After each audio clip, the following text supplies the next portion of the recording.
Assalamu alaikum. Hello everyone. Okay, so I wanted to do this one talking about a very important topic, and that is how to make sure, let's say you want to have circumcision for your child. So how can you make it easier? How can you plan the whole process to make it smoother? Because we know that we all have kids on the spectrum who have sensory issues, a lot of sensory issues. So planning and thinking about having your child circumcised is very stressful. I understand you, I get you. That's why we have today's live, to give you some ideas on how I made sure that my son had the best possible experience, if that makes sense. Because circumcision is a stressful period for all of us, mothers as well as fathers and the kids itself, because it's a physically taxing process, and we Muslims, it's also very essential for us, right? So it's like we have to do this, but it's so tough. My son, will he be super stressed? Will he contract infections? And will he be stressed? Will he be scared? And should I do the general anesthesia? Should I go for a local anesthesia? What should I do? So today I'm going to answer all of those questions and make sure to give you some nuggets and goals so that you can plan your child's circumcision with ease and grace. Okay? Assalamu alaikum Sanjida Apu. All right. So as I was saying, today's topic is me talking about how we made sure our son had the best possible experience of his circumcision. Okay, so recently I have had a few of my students, as well as those of you audiences, coming to me asking how I did Muhammad's process. Okay, so today I'm here to share with you. The first thing that you need to understand for your child on the spectrum is, if your child is not verbal, if your child has a lot of sensory issues, if your child has a lot of anxiety, social scaredness, and maybe feeling scared without parents, it's really, really stressful.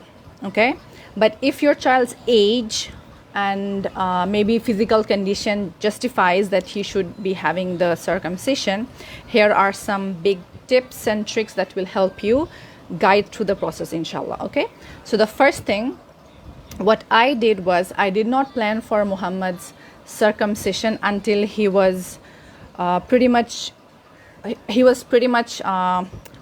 I would say a little recovered in terms of his sensory issues. Okay, so what that means is, I did not just start walaikum assalam, oh yeah Apu. Okay, so that means I did not just plan the process when he was sick, when he was totally non-verbal, or when he was I would say not when he was having a lot of sensory issues. So what I did for him was, I was following the protocol for him for about 2 years, and then when he was pretty stable, he did not have that much of sensory issues, he was physically well, he was not having any fever, no infections, all those he was physically fit. And then we did a little test. The doctor actually prescribed a little test that we did on him to check whether his vitamin K level and whether his bleeding time was not too big. Okay, so all those tests actually ensured that he was physically fit for the process. And the most important thing is, if your child cannot even withstand brushing the teeth, the whole process will be very hard for your child. Okay, because if your child cannot brush his teeth, is feeling really icky and really scared, even for a little bit of sensory issues, then the whole process of having him circumcised will be pretty stressful for you. So I would say the first thing that you might do, or you should do, is put him on a diet that's cleaner, that's at least gluten-free, that's at least milk-free, for a few months before you plan for the process. So what that will do is, the diet itself is actually pretty healthy for any child. especially for those on the spectrum, because now, alhamdulillah, we all know that, you know, gluten-free and dairy-free diets are really good for our children's sensory issues, gut balancing and everything in between. So I would say, if you are planning, let's say you are planning to do the circumcision in the next 3 months or 4 months, start that diet with your child. Start a probiotic, maybe 4 to 5 billion or more, depending on the size, on the age of your child. Assalamu alaikum, Monira Apu and Fahmida Apu. Thank you for joining us. So if you are just joining, I would like to say that we are talking about how we are making the process of, we made the process of circumcising my son easier and stress-free with you guys today. So as I was saying, the first thing that you should do, is put your child into a grain-free, if possible, otherwise gluten-free and milk-free diet, and then put some probiotics in his diet, and also put him into a probiotic maybe first thing in the morning, because that's a very good way of making sure that the gut is rebalanced. And when the gut is rebalanced, the sensory issue will go down. So with time, that 3 or 4 month period will be a lot easier on his, that will work on his sensory issues to go down, so that he can withstand the process a little better. Okay. The next thing I did was I researched a lot whether I would do it abroad in Canada or whether I would do it in Bangladesh. So what I decided was I would do his khatna in Bangladesh, which I did when I came here a few months ago. So why I decided on that was, if I did the circumcision abroad, because I was able to do it on my own, you know, abroad, even if you have health insurance, it might not cover the circumcision cost. Okay, so cost wise, it was really affordable and really cheaper in Bangladesh. That's other than in in the Western world. So if you are planning on going back to your country anytime soon, you can plan that in your country. If you are in South Asia, you know, it's cheaper in South Asia. Plus, over here, our doctors are really experienced in this, because there are thousands and thousands of children doing all these things, all the circumcision. You know, every day a doctor might have somewhere between 10 to 15 circumcision done every day. So that doctor is actually pretty, I would say, like, knowing his business. So there won't be any mistakes, right? Okay. And another reason why I chose to do it in Bangladesh was because I could manage the whole process. Okay. Because when we are doing, if you are staying abroad, if you are staying in any Western world countries, what happens is they have their own systems, which sometimes they do not allow you to, they do not listen to you, and you feel like you are being forced to follow things, you are being forced to do things you don't want to do. Okay? All right. So that's the reason, those are the reasons why I decided to do it in Bangladesh. Okay? So plan in a way that you have people around you to take care of you and your child, because I knew when he did the circumcision, he would be bedridden, and I would be having to, I would be needing to help him a lot, feeding him, cleaning his wound, and pretty much making sure that he's as comfortable as possible. So I needed some people around me to help me with that, which was why I decided to come back in Bangladesh and do it, because I would have my family and then my husband's family to take care of the whole situation. Because if I was doing in abroad with just me and my husband and my kids, then the majority of the responsibility would fall on me, and then it would be really hard for me to balance the job, the business part that I have, teaching students, taking care of my kids, taking care of myself, and everything in between. So that's one of the things I did. The third thing that I want to suggest to you guys is to plan the whole day, to plan the day in advance. What I mean by plan the day, let's say you have, let's say it was tomorrow.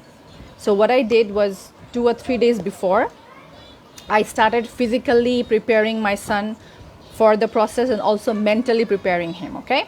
Because by the time I was doing the process, he was verbal. So he understood what I was telling him to some extent. And then physically, what I did was I gave him a lot of fluid. I made sure he was eating as clean as possible, sugar free, and cleaner diet, so that his body is not inflamed in any way. Okay. Then I made sure that he was taking a lot of vitamin K rich food, which is, for example, pomegranate, spinach, kale, dark leafy green vegetables. All of those things are really good for blood formation. Okay. And then maybe chicken liver, organic chicken liver, or beef liver, and things like that. So those things I started feeding him in advance, because even though the whole blood shedding is as little as possible, but I wanted to make sure that he's strong. He's strong for the process and physically able to withstand the whole process as softly as possible. So I made sure I gave him a lot of drinks as well. And then on the day, what I planned was to make sure that he has, skirt type. We call this lungi in Bangla. Okay, so lungis are this drape sari kind of, like a short but not long kind of piece of cloth that a guy can just tie it in their waist, and it has a lot of opening in the front. So that helps the child to not have friction in his newly circumcised male parts. Okay, so make sure that you have some sort of very soft cloth, washed with Dettol or Savlon and things like that, so sanitized. And make sure that you sanitize the bed sheets and everything that your child will lie on. And make sure you have alcohol pads, and hand rubs and things like that well stocked. So what I did for that, what that helped was, it made sure that he was not very uncomfortable, because if your child is wearing half pants, like pants, even if they're softest trousers, he will still have that friction down there. Okay, so it's best to give him that lungi kind of situation. I'll try to find a picture of him wearing that thing. Okay, and I'll post it just after this. So make sure that he is very comfortable down there, nothing that's holding on to his male parts, so that his body parts can pretty much be with untouched, so that he's free of all distraction or restriction. Okay, all right. The other thing I chose for him was not doing general anesthesia. I decided on choosing local anesthesia for him, and here's why. Dika, assalamu alaikum. Walaikum assalam, sister.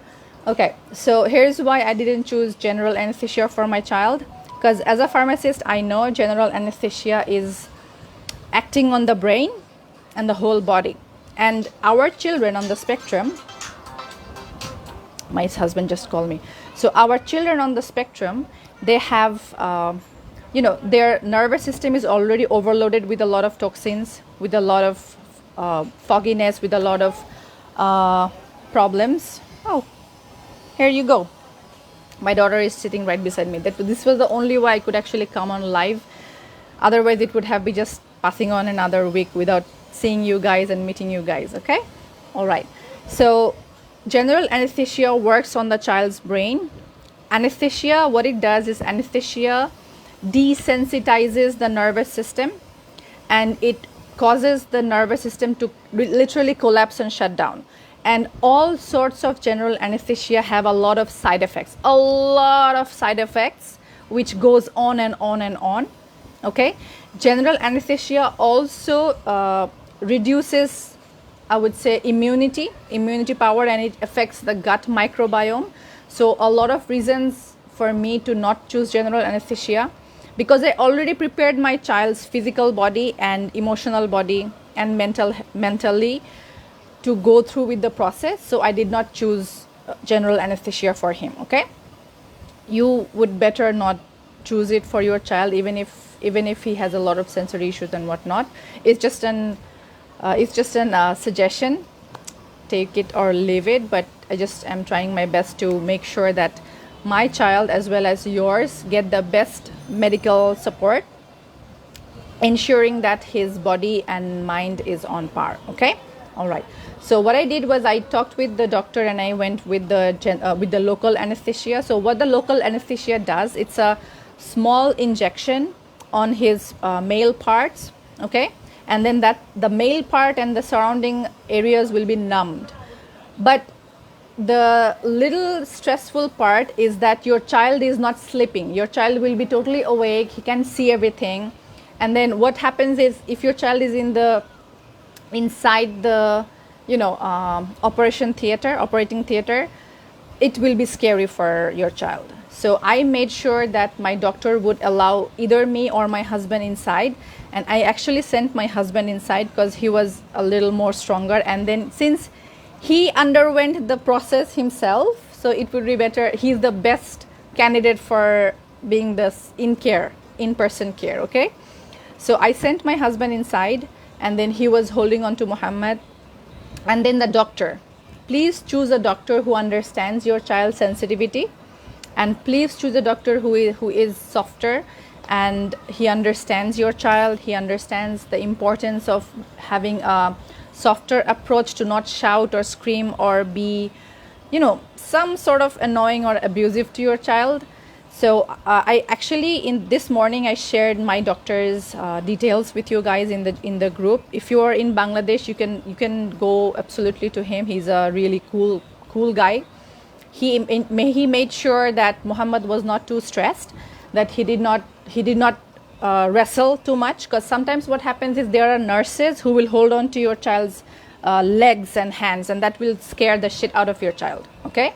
So we talked with him, and then he made sure that the nurses did not scare Muhammad, the ward boys did not scare him, and then also his father was there. And then we had 2 or 3 new toys for him, something that he had his eyes on. So he was pretty much busy with his new toys.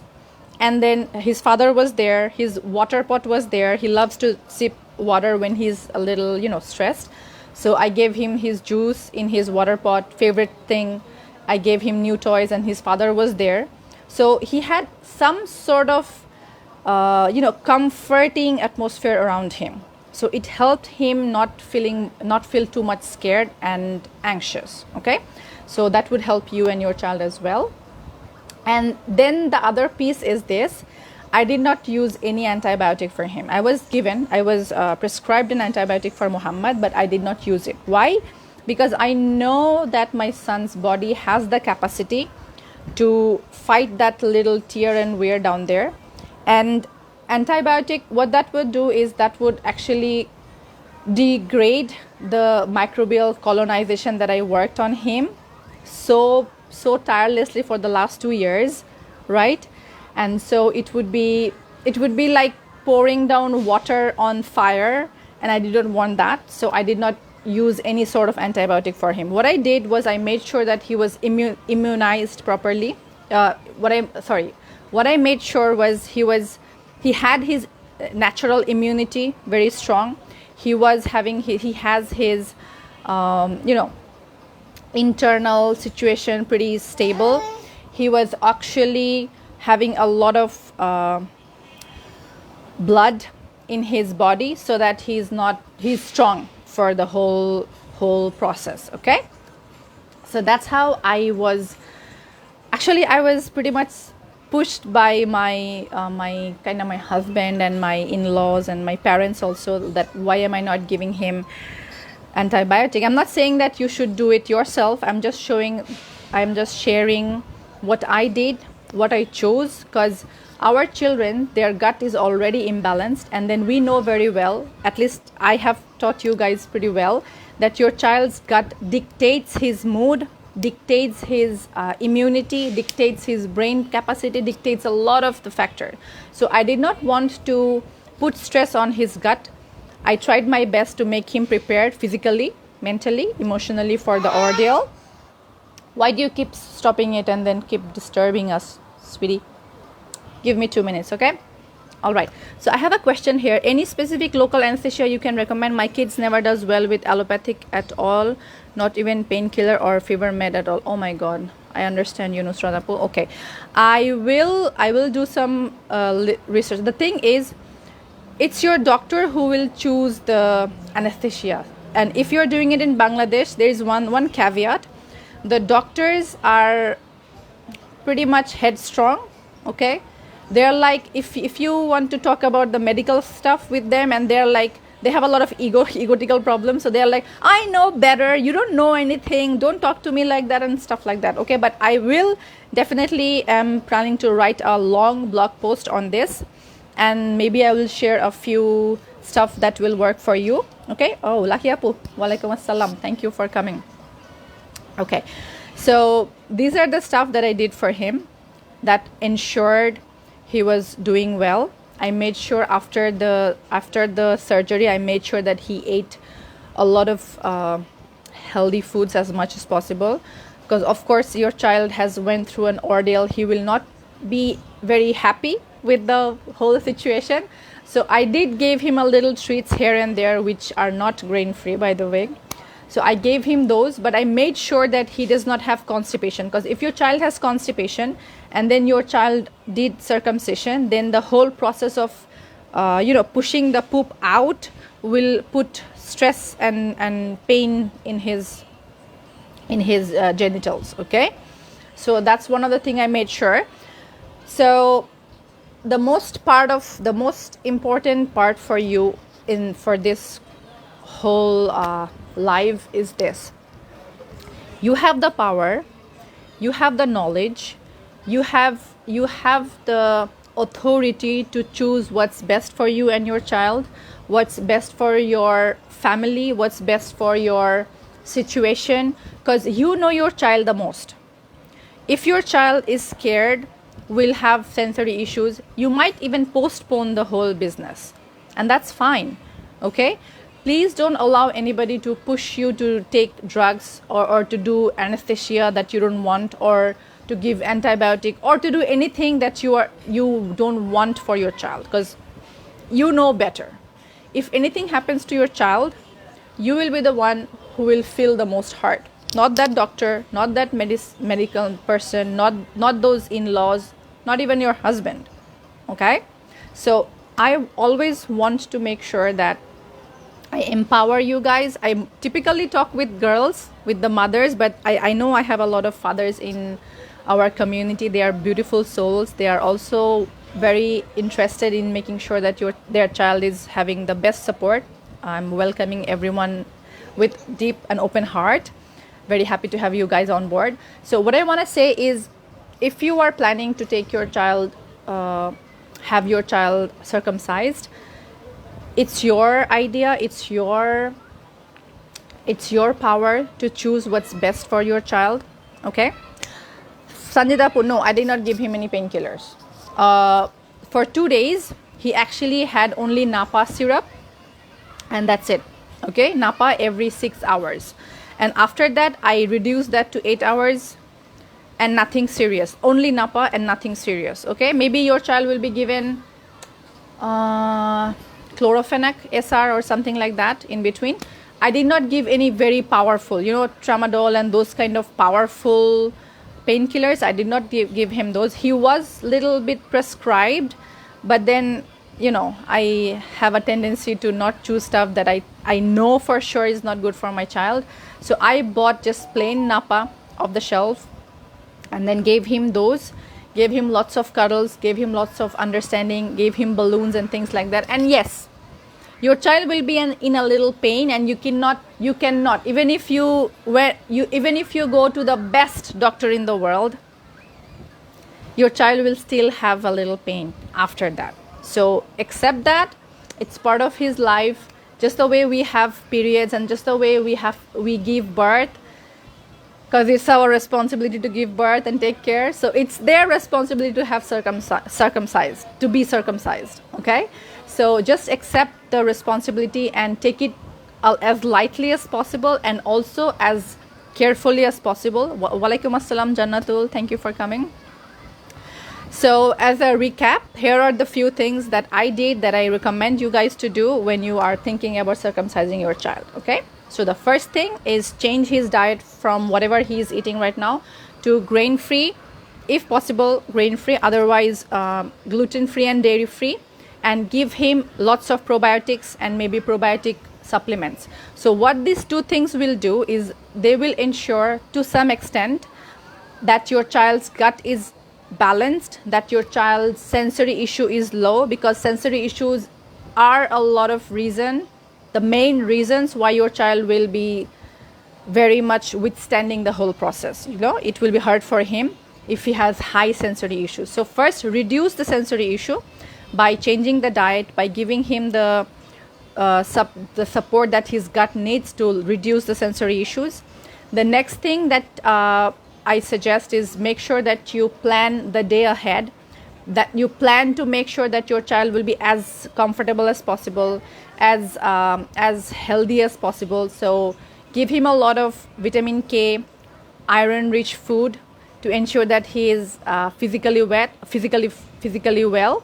Make sure that the surgery is not coinciding with him having any sort of fever or anything. Okay, make sure that you choose a doctor who understands your child's need, who understands that this is a little scary, because surgery people have a tendency to be pretty rude, and if your surgeon is rude, then your child will have a very scary situation. And I don't want your child to have to go through any trauma, because unprocessed trauma gets stuck in the body and they causes a lot of trouble in future.